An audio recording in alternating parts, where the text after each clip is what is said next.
Welcome to a special edition of Alternatief TV. On April 1st, 2022, we had an exclusive interview in the Russian embassy in The Hague with the Russian ambassador to the Netherlands, Mr. Shulgin. Time for an update interview.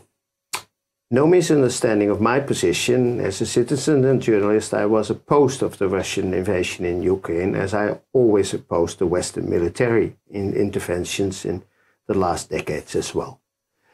But it is crucial to have a dialogue with Russia now and to listen to the arguments from the other side. It is about the future of the people of Ukraine, Russia and Europe, for ourselves and our children.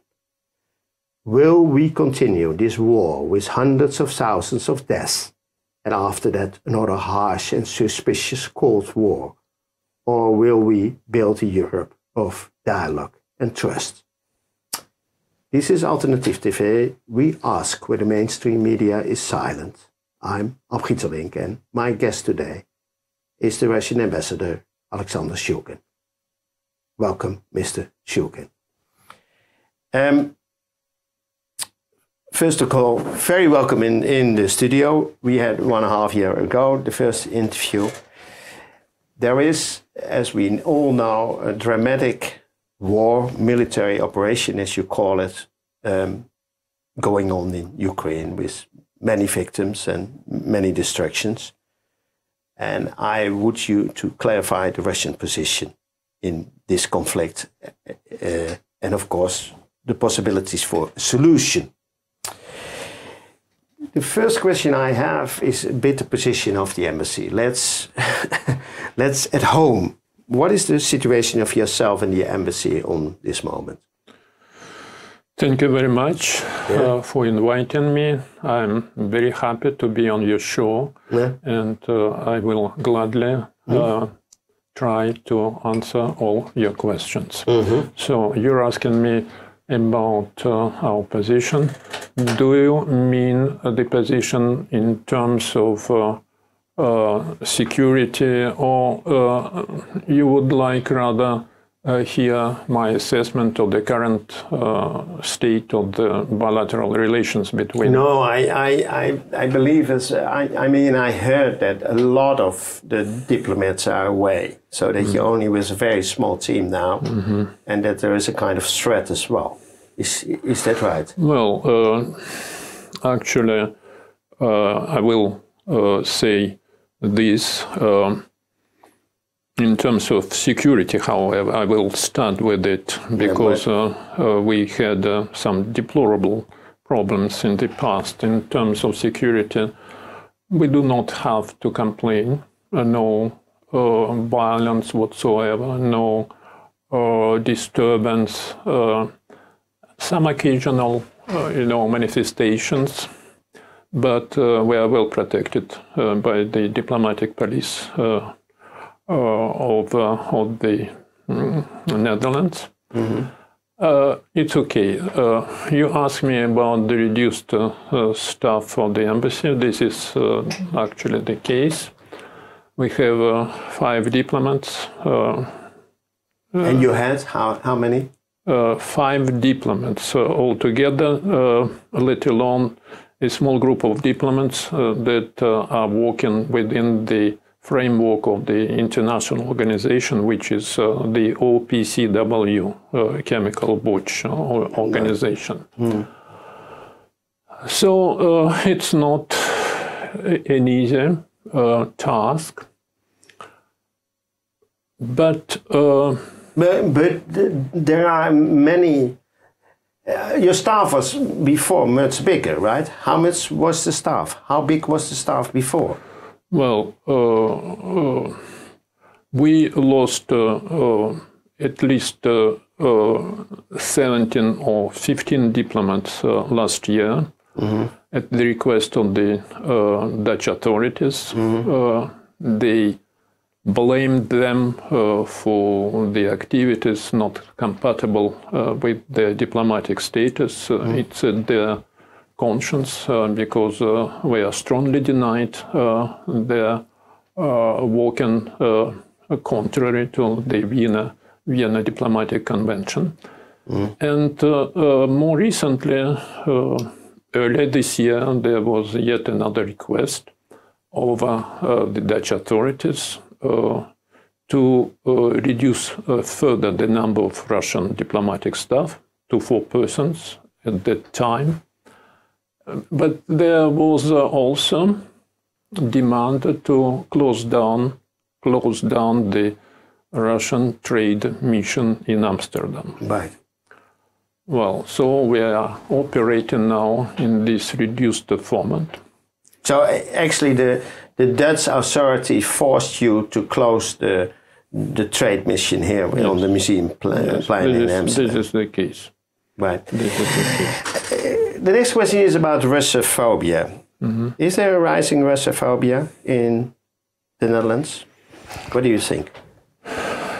At a certain point in time, there were numerous complaints by our compatriots complaining about their children being bullied in schools, about their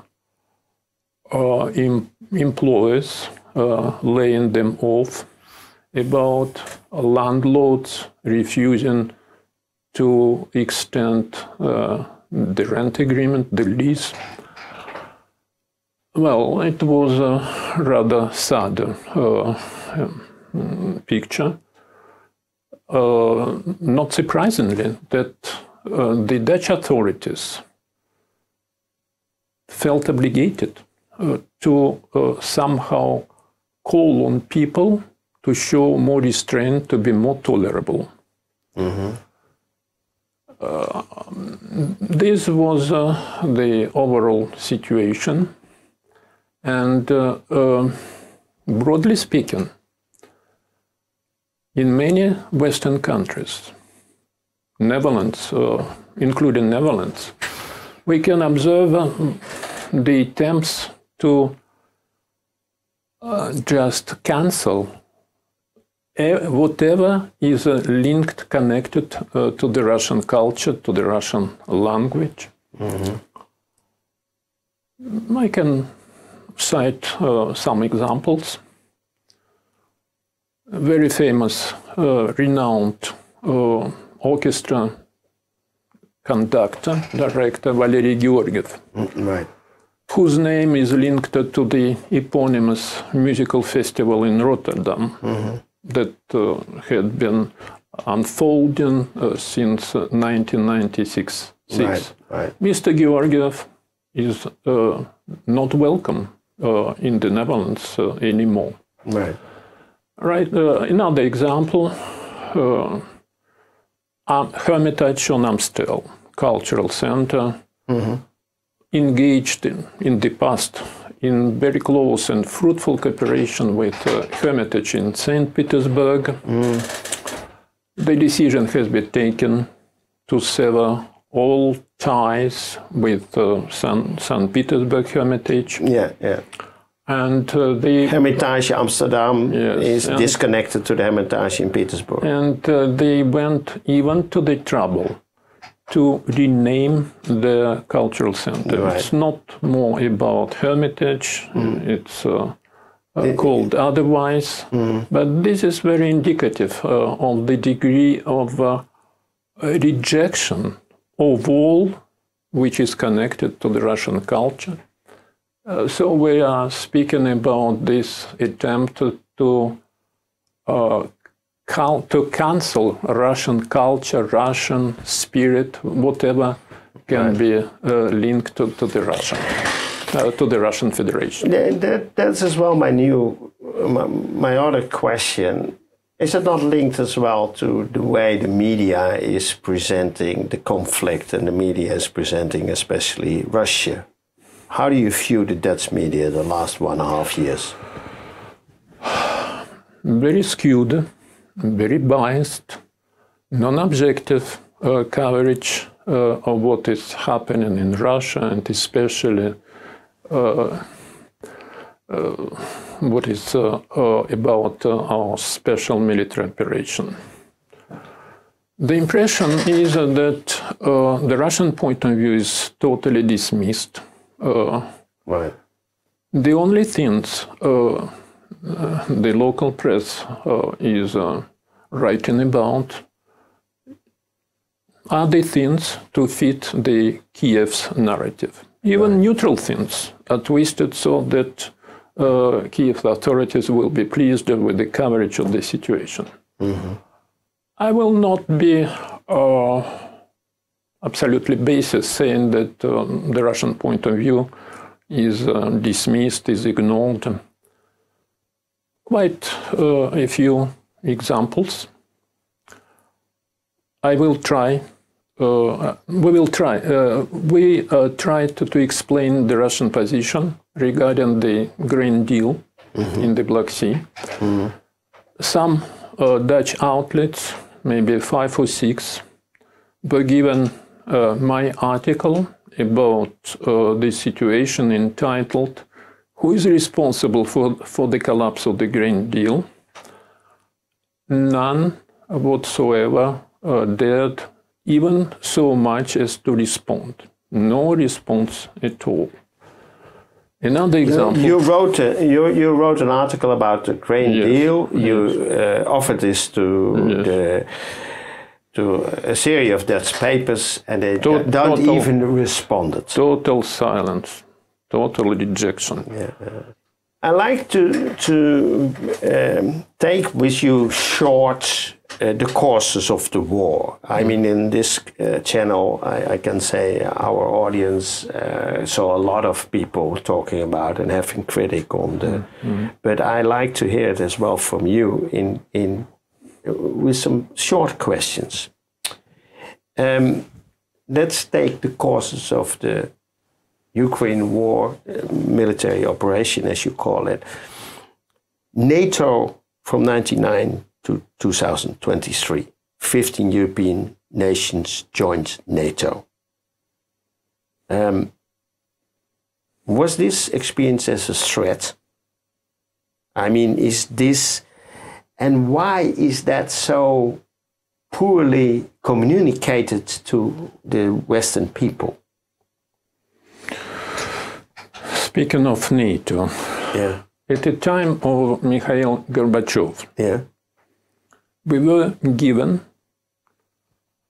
albeit verbally, assurances that once Russia is friendly with the Western countries, there would be absolutely no expansion, eastward expansion of the North Atlantic Alliance. We accepted it, and we've been looking forward for our cooperation with NATO. But soon afterwards, the Americans started to plead for the Baltic countries to be accepted within NATO.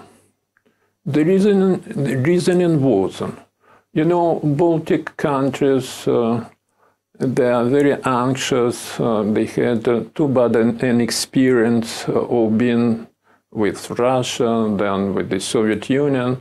So we needed to somehow calm them down. Please, don't object against their adherence to NATO.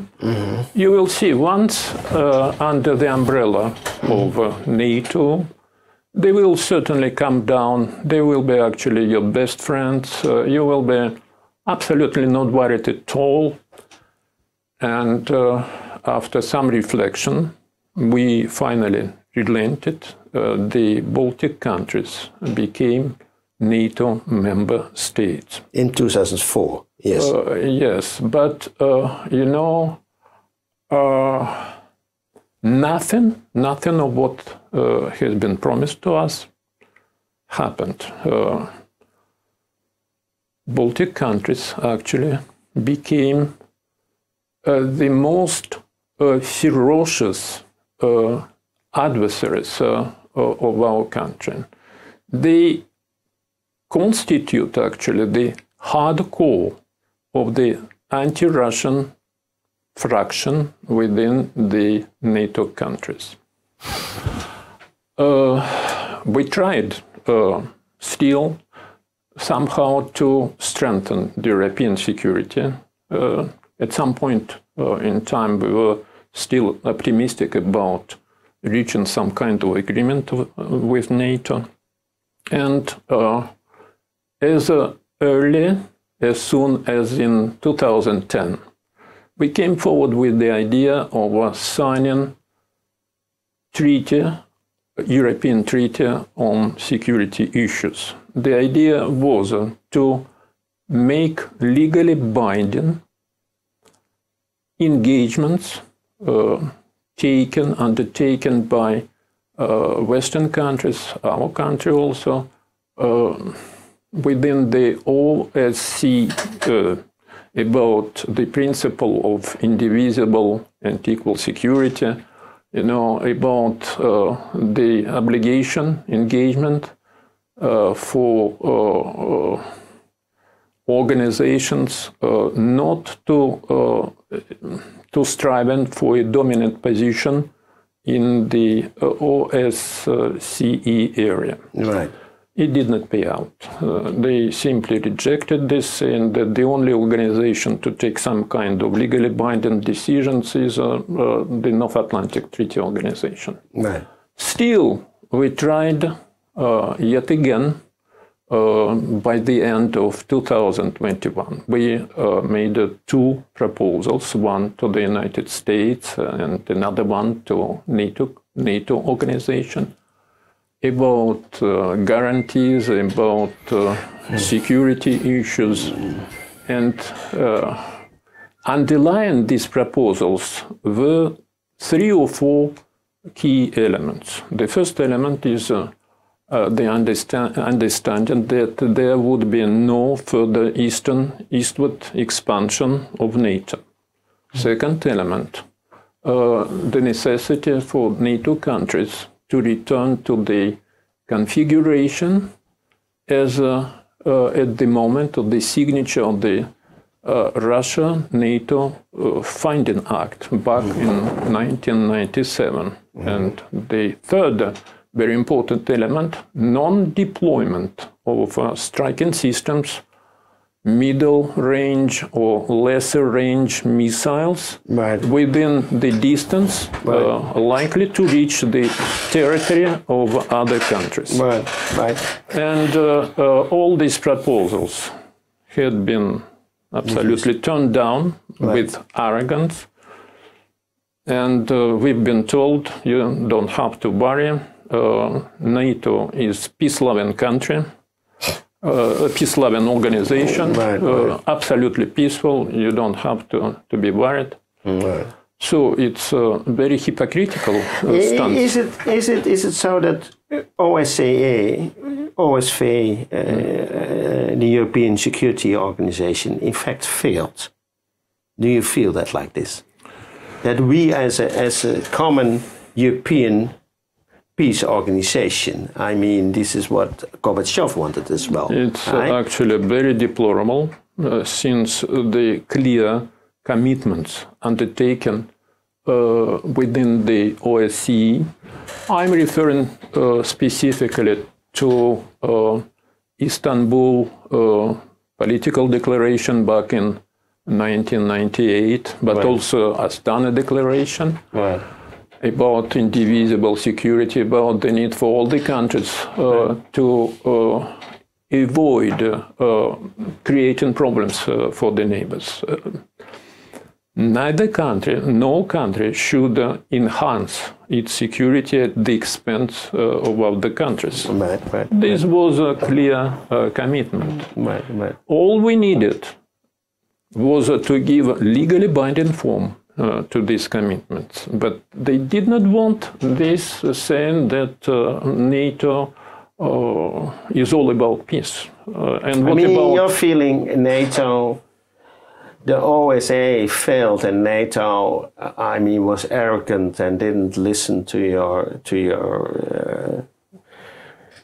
problems, security problems. They didn't take it serious, right? They were and are still completely aware of our security concerns, but They just went through the motions of taking into account some of our concerns, but in reality, they dismissed all our proposals. And it was a pity, actually. What a peaceful organization this may be if we can be reminiscent of what happened in Belgrade, in Yugoslavia, in Libya, in Iraq, in Afghanistan. Right. So it's absolutely hypocritical and fallacious to assert that NATO is all about peace. Right, right, because they were all involved. I mean, in these operations, NATO was all involved. It was not only the Americans and the Europeans. It was as well the NATO organization itself. This is what you say, right? The second point, which is very heavy, Maidan 2014. What role played Maidan revolt and coup d'etat in your view? The 2014 Maidan was prompted by the United States and their allies. It was actually not the first time, because the first Maidan happened much earlier, back in 2004. At that time already, the Americans and the others were striving to tighten their grip on Ukraine. I'm referring to the pressure they put on Ukrainian authorities, Ukrainian Constitutional Court, to authorize an unconstitutional move, specifically a third round of voting, which was contradictory to the Constitution, only to put at the helm of the country their creature. It was Mr. Yushchenko back then. So, in 2014, there was a second Maidan initiated by the Western countries. Do I need to remember what was the trigger of Maidan? Number two. The Euro-Ukraine Association Treaty, right? It was actually the decision taken by then Ukrainian President Yanukovych to buy time and to continue negotiation with the Russian Federation because of the necessity to settle some trade issues. Ukraine back then had a free trade agreement with the Russian Federation. And there was the problem of the coexistence between two regimes. Free trade agreement with Russia and possible association agreement with the EU. We were afraid, to be honest, that if these issues are not dealt with beforehand, there may be many EU commodities, items, flooding the Russian market through the open gate, by the gate opened by the association agreement. Right.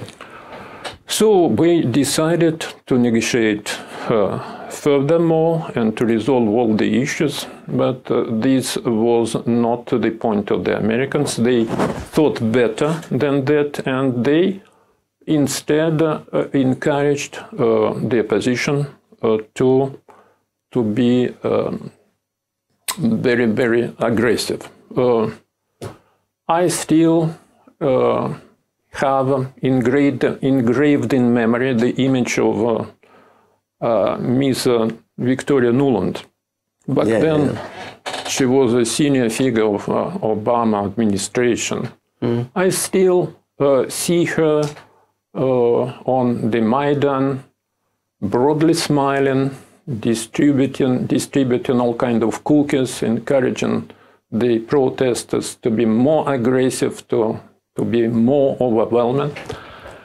Finally, at some point of time, the agreement was reached between the opposition forces and Yanukovych side, Yanukovych government, and it was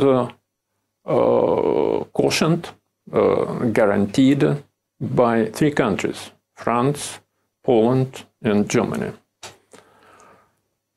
The terms under this agreement, Yanukovych promised to organize in a few months snap elections, and there was absolutely no doubt that he would be loser of this election.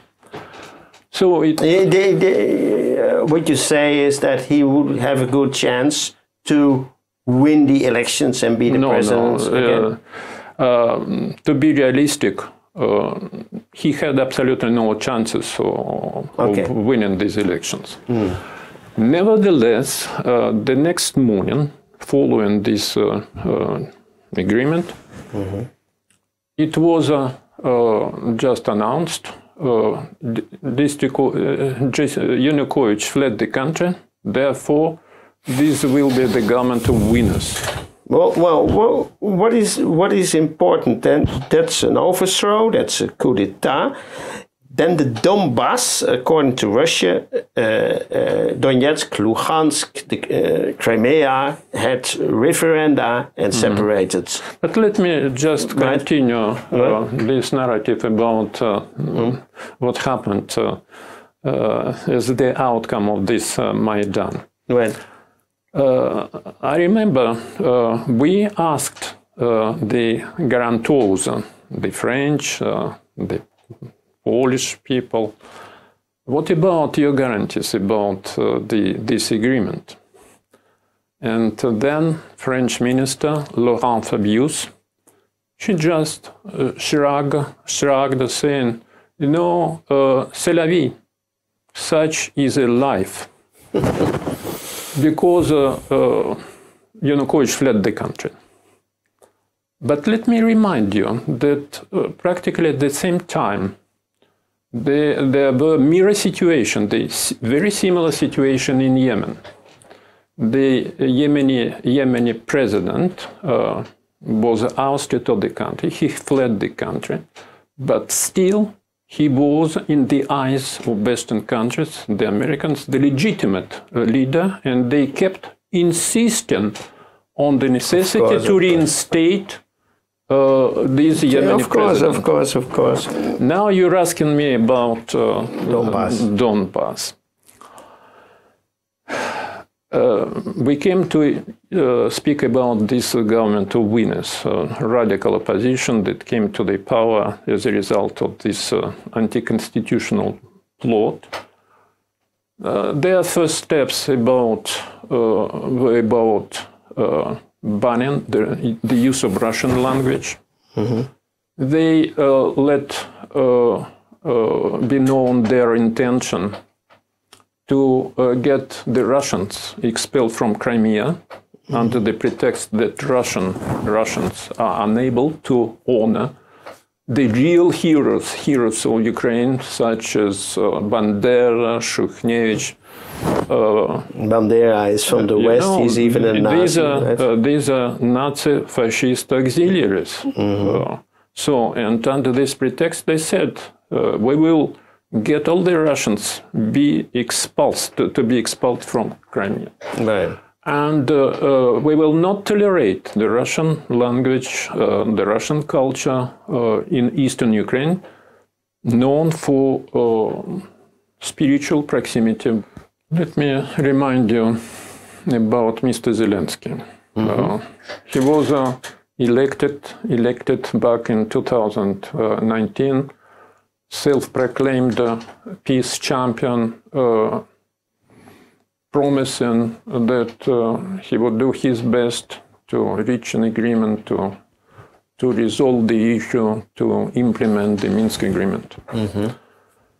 And with the time, over the time, he changed radically its position. And I guess that in 2020 or 21, speaking of Eastern Donbass people, he said, I quote, those who are willing to speak Russian, to use Russian manuals. They are welcome to leave Donbas, Ukraine. Let them go all the way to the Russian Federation. We don't need them here. This is how he treated people. Well, what is for you, when you try to understand the person Zelensky, right? What is for you the reason that he went from peacemaker to warmonger?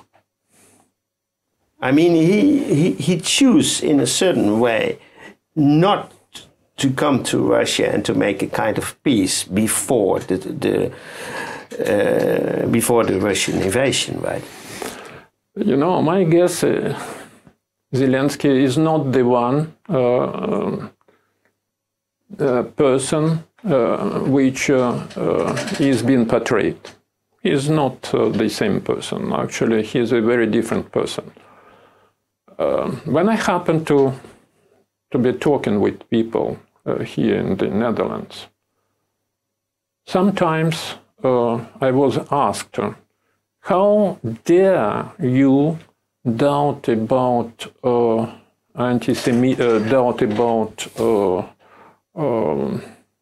Zelensky policy? He could not be anti-Semitic because he is of Jewish origin himself. Right. Well, and the need is for us to recognize the reality. Under Mr. Zelensky rule, Nazi in Ukraine. Right. Well, he accepted. Were even more vocal and vocal. Right. And Nazi battalions like Azov battalion. Right. He accepted these ones. Was actually the driving force of the Ukrainian army. But one day, I still remember, he was interviewed, I guess, by somebody from CNN. He was asked about Azov battalions and some other battalions, Kraken also. And he said something to the effect, you know, these battalions, they are what they are. They are what they are. So, euphemism to hide the unpleasant reality that many in the Ukrainian army are anti-Semitic and ultra-Nazi forces. Yeah, I know that. But the main question is why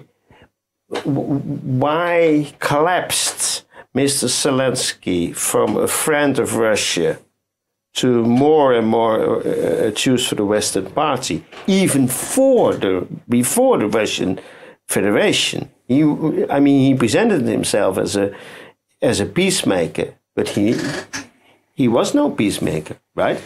More importantly, he was a very known figure in the Russian Federation. He was a comedian, appreciated in our country. He turned in some movies. Well, you're asking me about his transformation. The only explanation that comes to my mind, he's very dependable, and he is under huge influence from the Americans and especially the British. So, and I will just prove it a little bit later. Do you have the feeling that a lot of Russian Ukraine people, right, in Donetsk, Luhansk, but as well Zaporizhia, Kherson, and even in Odessa, are feeling betrayed by him? Yes, I guess so. They are bitterly disappointed. One time self-proclaimed peace champion, and now he is the one who is responsible for suffering of the Ukrainian people. Let's put it straightforward. He is actually fulfilling the desire of the Americans to wage the battle against Russia until the very last Ukrainian. This is what he said, yeah. at at some point in time he openly said he would not be committed by the Minsk agreements. Yeah, that's true. And let me remind you that both François Hollande but also Angela Merkel, right, the two champions of the Minsk agreements, right, they admitted as much. They admitted that actually they did not think that these Minsk agreements would be conducive to the lasting peace. I mean, is this seen in Russia by the Russian people when these people, Hollande and Merkel, said this in the media as a betrayal as well from their president? Yes, yet another evidence of the necessity to deal very cautiously with our Western partners. They are saying many things, and sometimes they are openly lying. Like I said about the engagement, the commitment not to promote NATO organization further to the east. They have been lying, actually. And this was also the case about the Minsk agreements. Right, right. Another question, biolabs, maybe short. The American built a series of biolabs in Ukraine. What proof? I mean, there is a story that they are bio-war labs. What do the Russians have proof for that? Russian military discovered in Mariupol one of these laboratories, and the Americans, by the way, were very, very troubled. We mentioned already Victoria Nuland.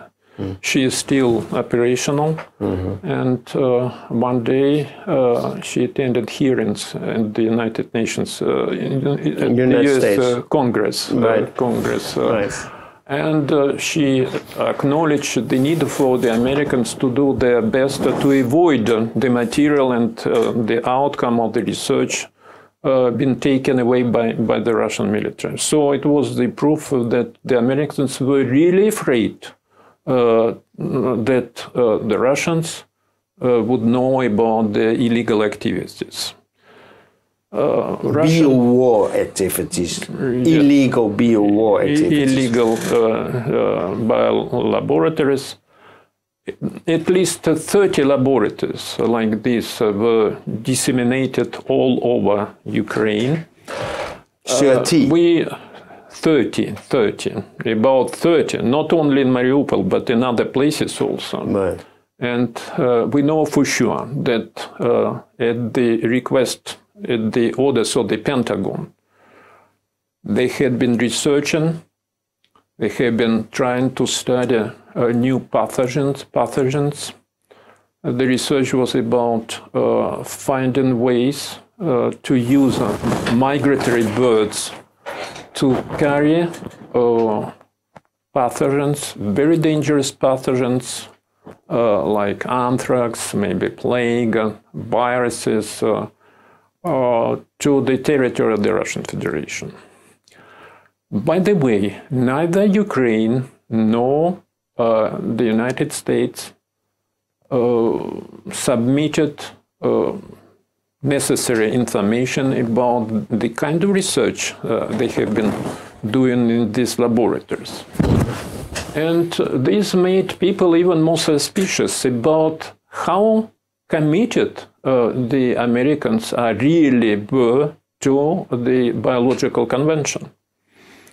The Russian Federation proposed that in Annex B a protocol, special protocol, be adopted in order to check whether all the countries are strictly in compliance with the Biological and Toxin Weapons Convention. The Americans have been consistently rejecting this proposal, and the proof is that they are actually carrying out these reprehensible illegal activities.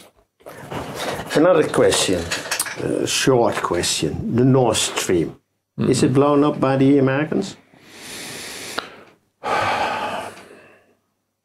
Neither Joe Biden nor his aides have never hidden the fact that the United States have been looking forward to disrupt this pipeline. Let me remind you that the day after what happened with the pipelines, one Mr. Sikorski in Poland posted a photo of the site, waves rippling from the epicenter of the explosion, and the legend for this photo was bravo the United States. Thank you, the United States. Yeah. But this is not an ordinary person, Mr. Sikorski. He is a former Polish foreign minister, well connected, known as the closest friend of the United States, connected to the special services of the United States. So he's in the EU Parliament as well. He was in the EU Parliament as well. So we don't have no doubts about his judgment. By the way, an independent journalist, Seymour Hersh, in the United States, produced recently, maybe a couple of months ago, the results of its own inquiry, and it was unequivocal about the involvement of the American Navy, the American divers putting explosives under the pipelines, blowing them up. Another alarming, troubling fact: Russia is being kept aside from the investigation carried out by Denmark, Germany, and Sweden, although the pipeline is Russian property. And this is yet another... Partly Russian property, 50%? Partly. Yes, you're right. Right. And so this is yet another indication of how biased they are. There are real evidence of foul play played by the Western countries. It's clear. BRICS. We're going to count maybe some more positive, right? What do you think on the current BRICS in Johannesburg? It's still going on today. And what is the BRICS future? President Putin attended, albeit remotely, the summit. Right. Only on video, right? Yes, only remotely. But Russia was represented by our foreign minister, Sergei Lavrov. Right. We have all the grounds to be satisfied with the results of this summit, which is drawing to close today. This is actually final day. I don't know whether you already heard about the decision to accept 6 more countries. Let them join the BRICS. Six countries. 6 countries. Yeah, this is what I heard today. So this is a good idea. What is attracting other countries is that the cooperation within the BRICS is on equal footing, and the sovereign equality of states is being thoroughly respected within the BRICS. This is total contrast as regards the G7, literally overwhelmed, over-dominated by the United States, with all the other countries looking like maybe pure figurants. So BRICS is exercising even more and more attraction, and this is the evidence of an emergent poll, yet a new poll. Some journalists, some experts are already talking, describing the BRICS as a strong counterweight to the G7. Right. Indeed, the combined GDP of BRICS countries is now approaching the one of G7. It's about 30%, and right. And next year the combined GDP of BRICS countries will be even higher than actually G7. Right. One important thing is related with monetary issues.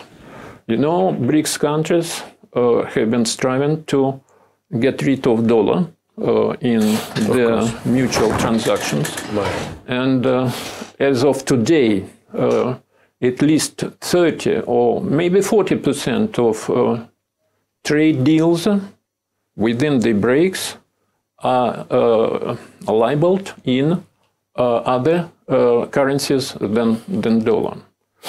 So the horizon for the American dominance prevalence in the financial area, this horizon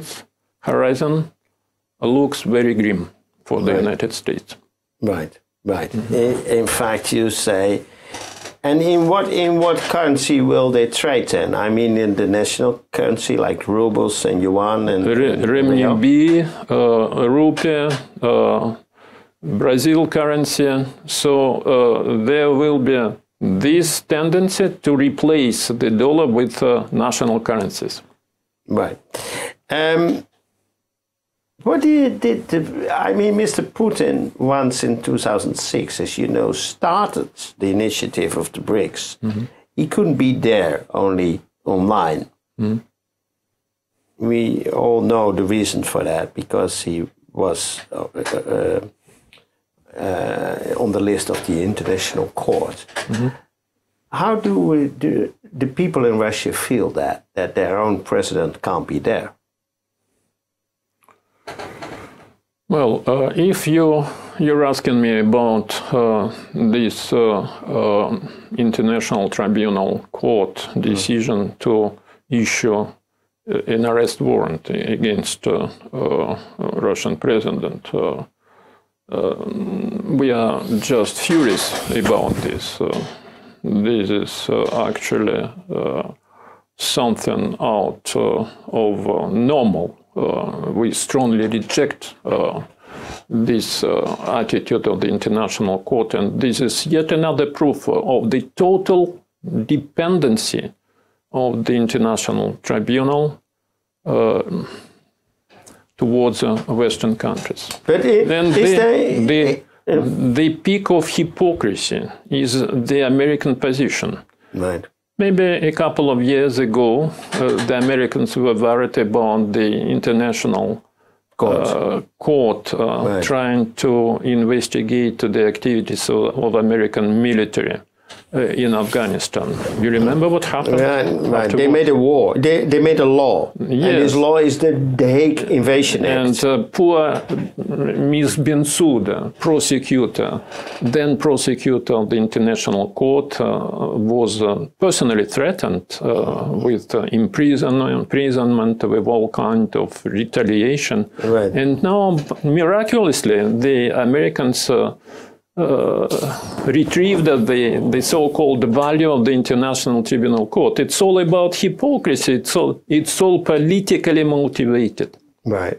Is there a push on BRICS countries and future BRICS countries to step out of this international court system? Let's not anticipate. We will see how things will play out. Because there are 40 countries where in Johannesburg, right? Yes. This will be the future. BRICS will be expanding probably very quickly. Absolutely.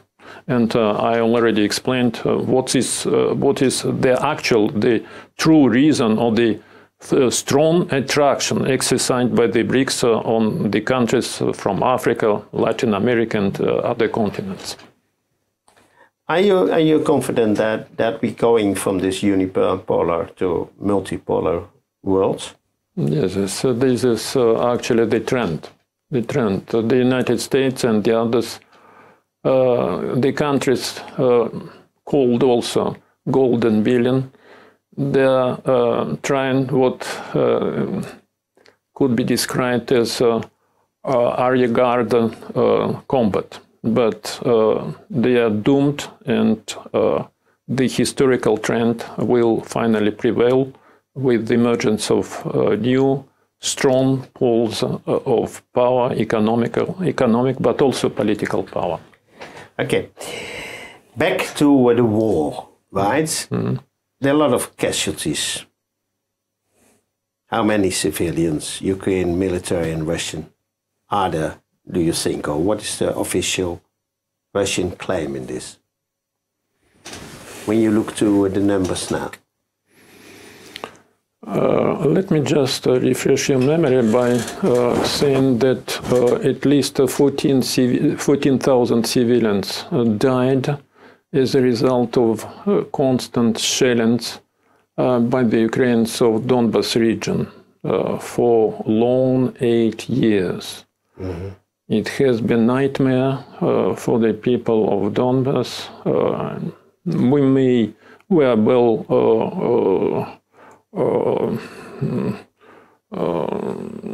we are able to speak about the true genocide perpetrated against the population of Donbas. So many of them were children. There is even Ali. Yeah, but that's true. We know that, and that's true. But after the 24th of last year, second, yeah, I mean, we are in a full-scale operation, a full-scale war, and there is said that some hundreds of thousands of young people, young men, especially Ukrainians, but as well Russians, are dying.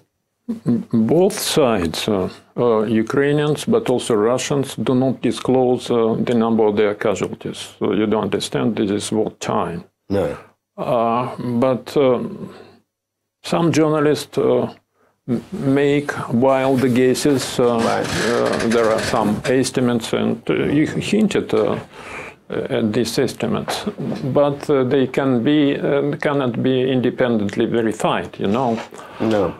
What is certain is that currently, just at this precise moment, the Ukrainian army is being decimated during what they are calling their decisive counteroffensive.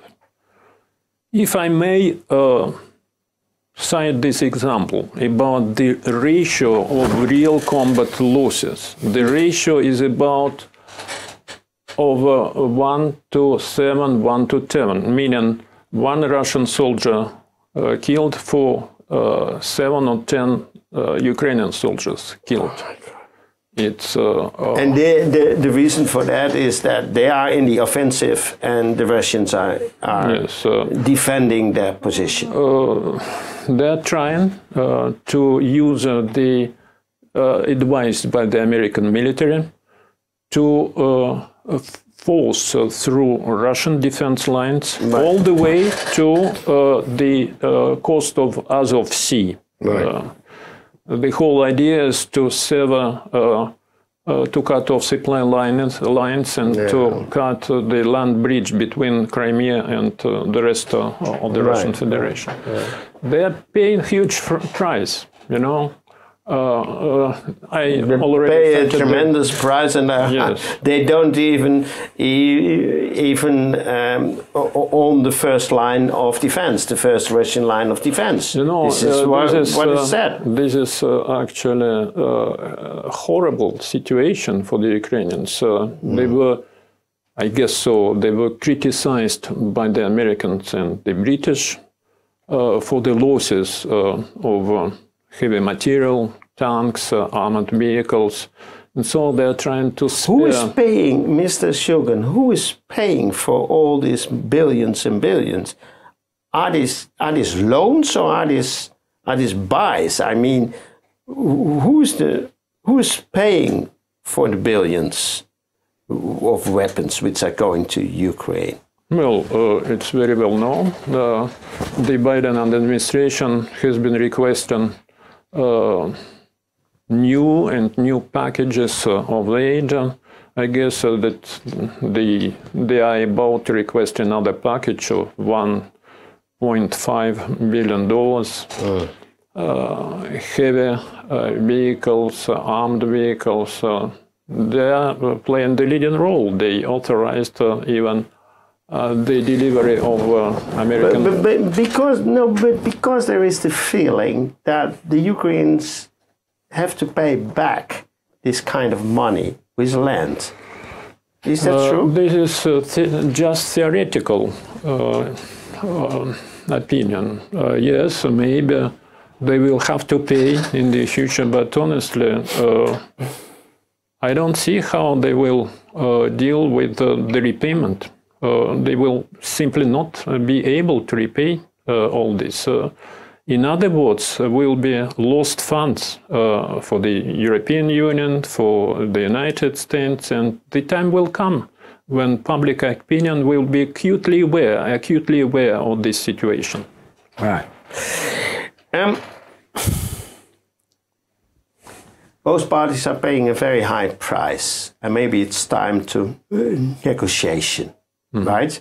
My first question is Russia prepared to negotiate, and what are the terms?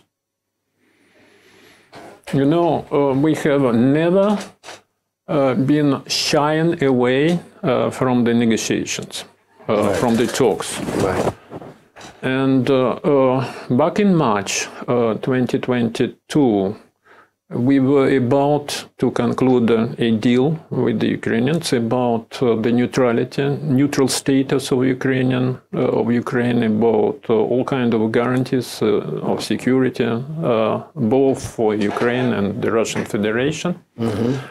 Actually, these were Ukrainian proposals. We just accepted them, converted them in, legally binding language, and we were about to conclude this deal. But the Americans and the British, especially the British, they did not allow the Ukrainians to go ahead with this deal. Is it in your view the visit of Mr. Johnson of 9 April 2022? Was that the collapse, the fact that after that the Ukrainians draw themselves back from the table? It certainly has to do something with it, but it is absolutely undoubted that neither the Americans nor the British were willing to let Ukrainians make this deal, because the goal of Washington, as well as London, is to make an attrition war with the Russian Federation, with the idea of getting Russia even more weaker and weaker. And they hope that at some point in time Russia will be defeated, hugely defeated, to the point that there will be the issue of disintegration of the Russian Federation, disintegration, collapse. But they understand that you can beat Russia, but Russia is too big and too strong. I mean, it's even a big nuclear power, a big military power, that it is not possible for Ukraine to beat Russia. I mean, they can understand that, right? Anyway, they still hope this, and this hope is fueled by the belief that with more heavy weapons, with more fighter jets, Ukraine will be able to take it over, to win over the Russian Federation. The principal diplomat of the European Union, Mr. Borrell, he is known for his very profound thoughts. He kept saying that Ukraine should be winning, and Russia should be defeated, because you have heard about his very deep thought about the European Union being kind of prosperous garden, whereas all the other countries, except certainly the UK and the United States, they are part of a savage jungle. Right. So EU prosperous garden, all the other countries, including Russia, this is a savage world, a savage jungle. Right. So this is how they feel. So you ask me whether they're realistic enough, and my response is no, they're not realistic. They're just very stubborn. How is the economy in Russia going on the moment? The short answer, right. We are dealing with this very hard situation. The initial thought of the Western countries, especially the Americans, was that under the weight of the sanctions, lots of sanctions, the Russian economy will be sinking. Right. It did not happen. The Russian economy will be in tatters. They brandish the idea of the health sanctions. Health sanctions. Mm-hmm. This was about freezing state-owned assets of the Russian Federation, about $300 billion of frozen assets. Then price cap over petrol, 11 or 12 waves of various sanctions. Many Western countries, many Western companies left the Russian Federation, but we are still doing well, and the Russian economy proved to be perfectly resilient, to the point that we are resuming the economic growth. The economic growth is already here. Yes, we had some problem with the currency, but the central bank is doing necessary. Well, I mean, it's said that the ruble is sliding away. Yes, but the last months. The central bank has already taken the measures. They raised the main rate of the bank so that the inflation would be stopped firmly. And the overall prospect is very good for the Russian economy. And, just one example. 8 years ago, Russia was completely dependent from the European Union, from some other countries, for many items of food. Food import was crucial for the Russian economy. Back then, there was a first wave of sanctions, and we decided to retaliate, and we forbade the import of many agricultural food items from European Union.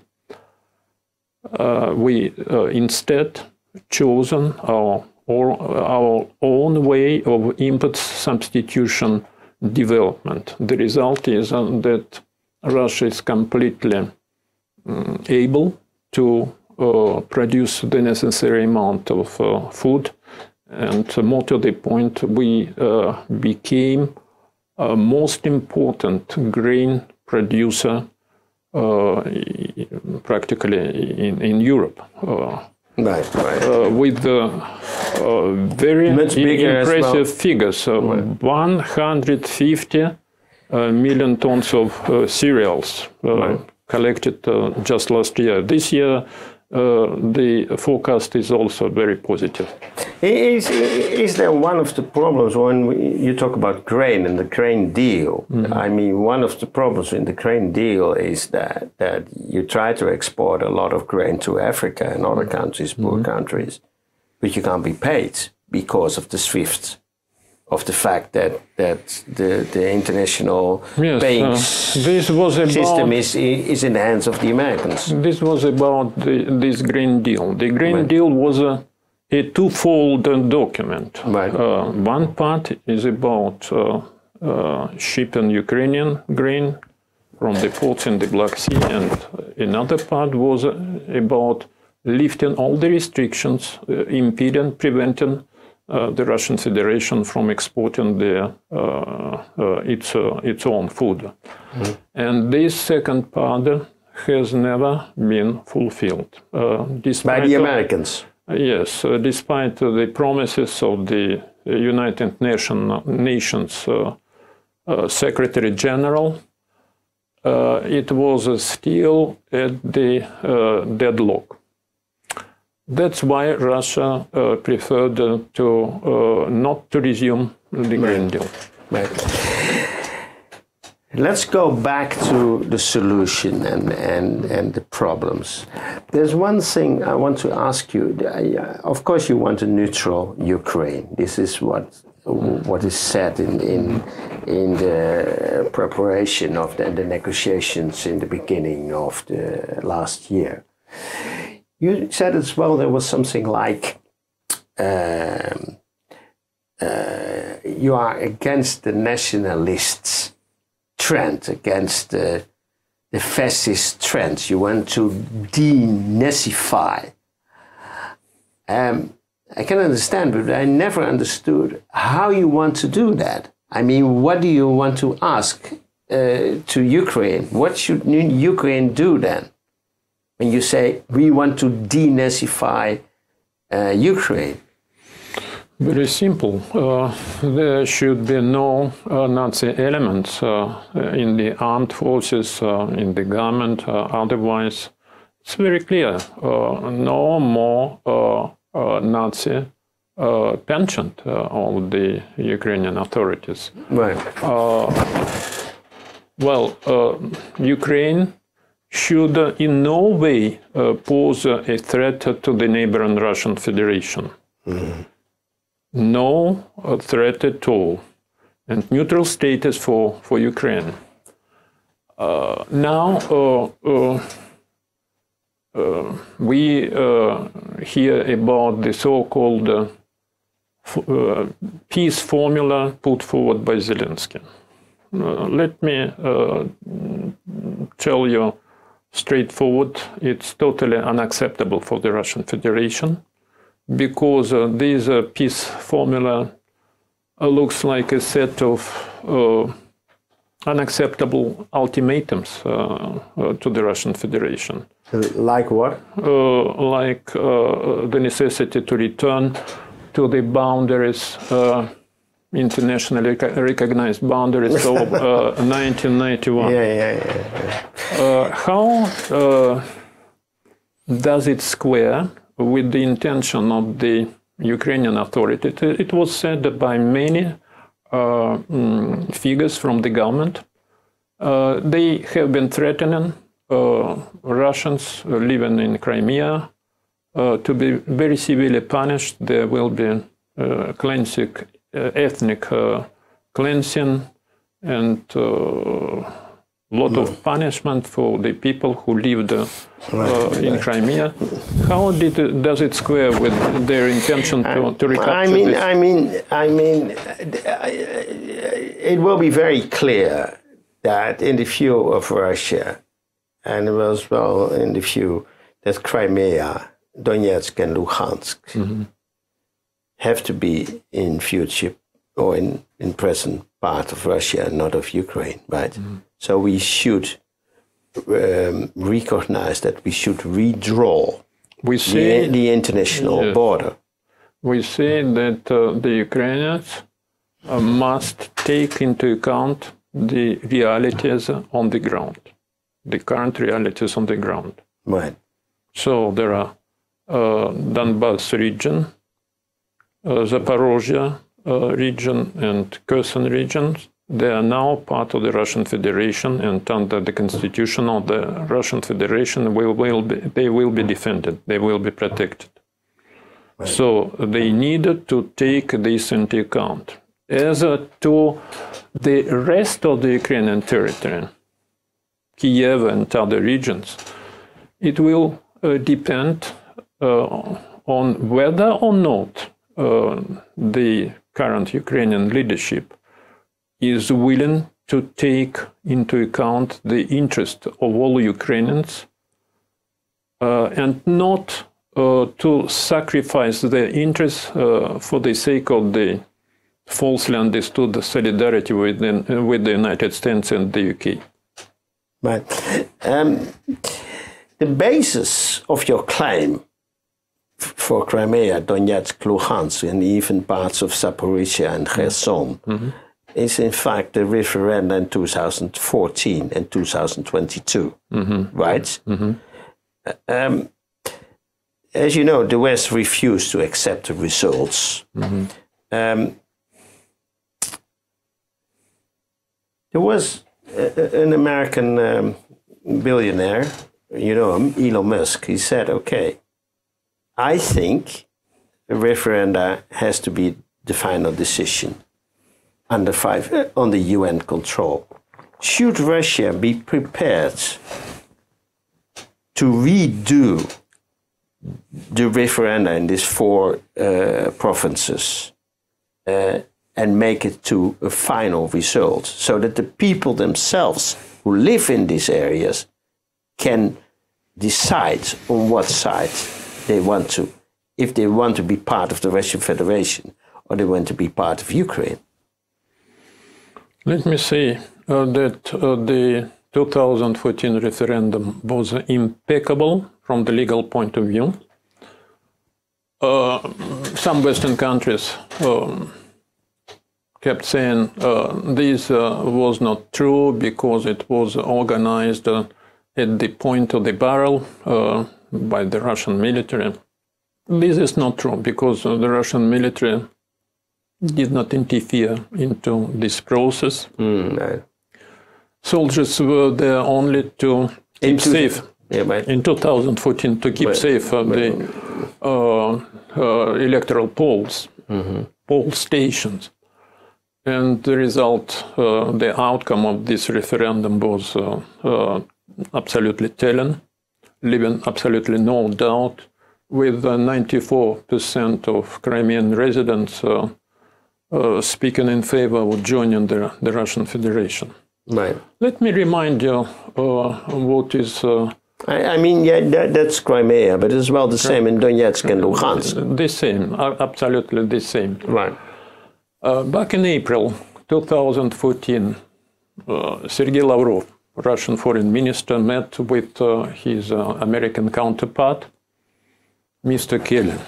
And Mr. Kelly said, you know, we do understand that the referendum was very well organized. It was a real referendum. Everything was clear. But don't you think, Sergei, he asked, that a new referendum should be organized for the sake of the appearances? And the response was, and it's still valid now, why should we bothering organizing another referendum, since everything is clear for us and even for external players, for external observers? We don't. But do you now want to say that even the American foreign state secretary? Yeah, I mean, accepted the referenda in Donetsk, Luhansk, and Crimea from 2014? He suggested to hold another referendum for the sake of appearances. But we don't see any need. There will be no referendum. The problem now is that the Western countries deny the referenda. They went to deny. They don't accept the results. And the only thing you can say about the referenda, it's now in wartime, and well, I mean, you can say official referenda has to be under the control of the UN. You know, during our meeting, during our conversation, we already spoken about the double standards of but the question is, when there could be a solution, right? When the West is saying, okay, let the people decide by themselves, but sorry, we can't accept the results of the referendum. Now we want more control. We want an official referendum under control of the UN. Would Russia be prepared? No, we will not be holding any new referendums. We don't see any need for any new referendum. For us, it's decided once and for all. Right. As for the Western countries that are not accepting this, like I said, let's think about double standards. You know. There was a referenda in Ukraine itself, and in a lot of countries which are accepted in Yugoslavia as well. Do you remember the Kosovo case?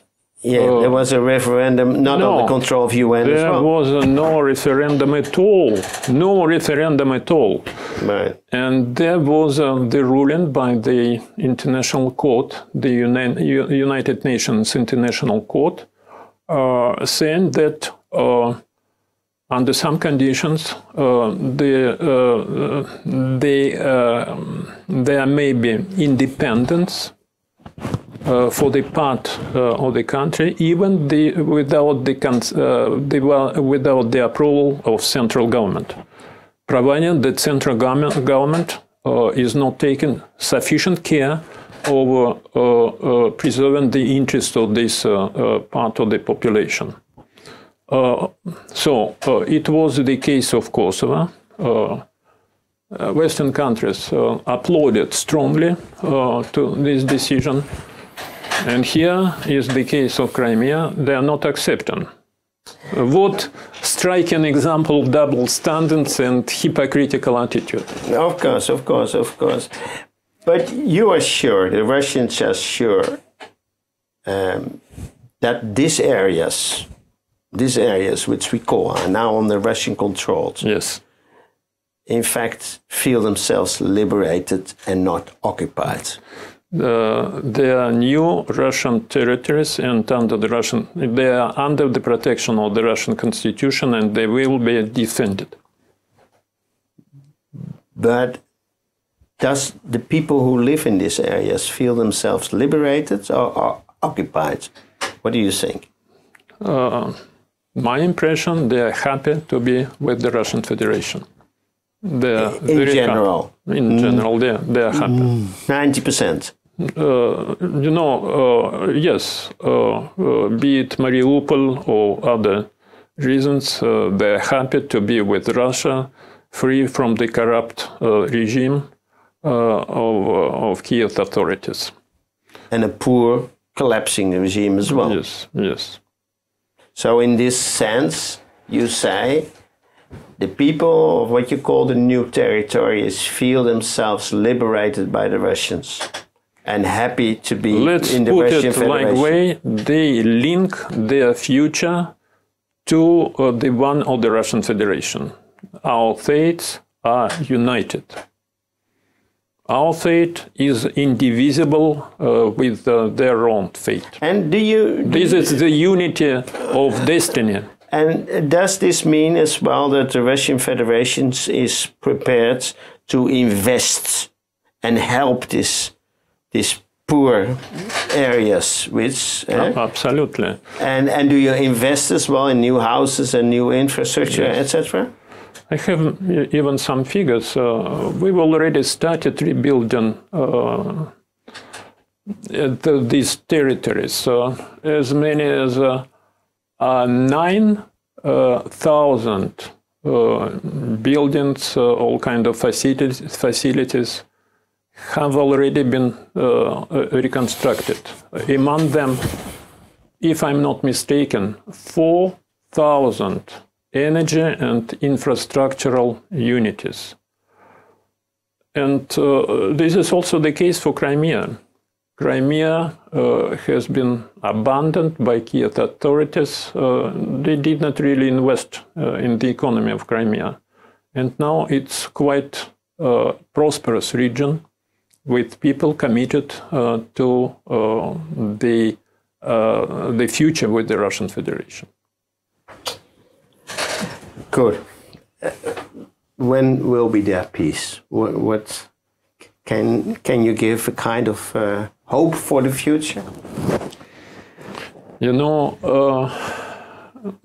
there is a saying, hope dies the last. Mm-hmm. So we all hoping that this will be resolved somehow in the foreseeable future. Thank you very much for this interview, Mr. Shulgin. Thank you.